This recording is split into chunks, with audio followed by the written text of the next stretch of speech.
ಓಂ ಜ್ಞಾನಾನಂದಮಯಂ ದೇವಂ ನಿರ್ಮಲಂ ಸ್ಫಟಿಕಾಕೃತಿಂ ಆಧಾರಂ ಸರ್ವವಿದ್ಯಾನಾಂ ಹಯಗ್ರೀವಂ ಉಪಾಸ್ಮಹೆ. ನಮಸ್ತೆ ಸ್ನೇಹಿತರೆ, ಮುಂದೆ ಬರುವಂತಹ ಕ್ರೋಧಿ ಸಂವತ್ಸರದಲ್ಲಿ ಮಕರ ರಾಶಿಯವರಿಗೆ ಯಾವ ರೀತಿ ಫಲವು ಇರುವುದು ಎಂದು ನಾನು ನಿಮಗೆ ತಿಳಿಸಿಕೊಡುತ್ತೇನೆ. ಮಕರ ರಾಶಿಯವರಿಗೆ ಪಂಚಮದ ಗುರು ಇರುವುದರಿಂದ ದೈವ ಬಲವು ಅವರಿಗೆ ಇರುತ್ತದೆ. ಮನೆಯಲ್ಲಿ ಶುಭ ಕಾರ್ಯಗಳು ನಡೆಯುತ್ತದೆ.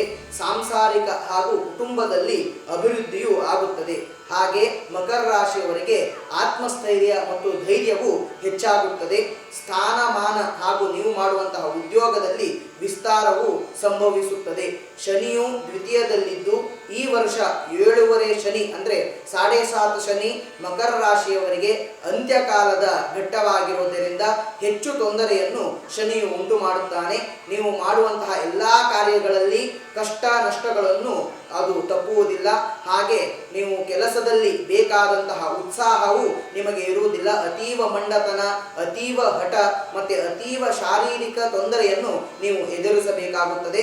ಹಾಗೆ ನೀವು ಯಾವುದಾದರೂ ವಸ್ತು ಅಥವಾ ಯಾರಾದರೂ ನೀವು ಏನಾದರೂ ಖರೀದಿಸಬೇಕಾದರೆ ಹೆಚ್ಚಾಗಿ ಮೋಸವನ್ನು ಹೋಗುವುದು ಸಾಧ್ಯತೆ ಇದ್ದು ನಿಮ್ಮ ವಸ್ತುಗಳು ಕಳ್ಳತನ ಆಗುತ್ತದೆ. ಹಾಗೆ ನೀವು ಮಾಡದಂತಹ ಒಂದು ಕೆಲಸಗಳಿಗೆ ನಿಮ್ಮ ಮೇಲೆ ಅಪವಾದ ಬರುವುದು ನಿಮಗೆ ಅನುಭವಕ್ಕೆ ಬರುತ್ತದೆ.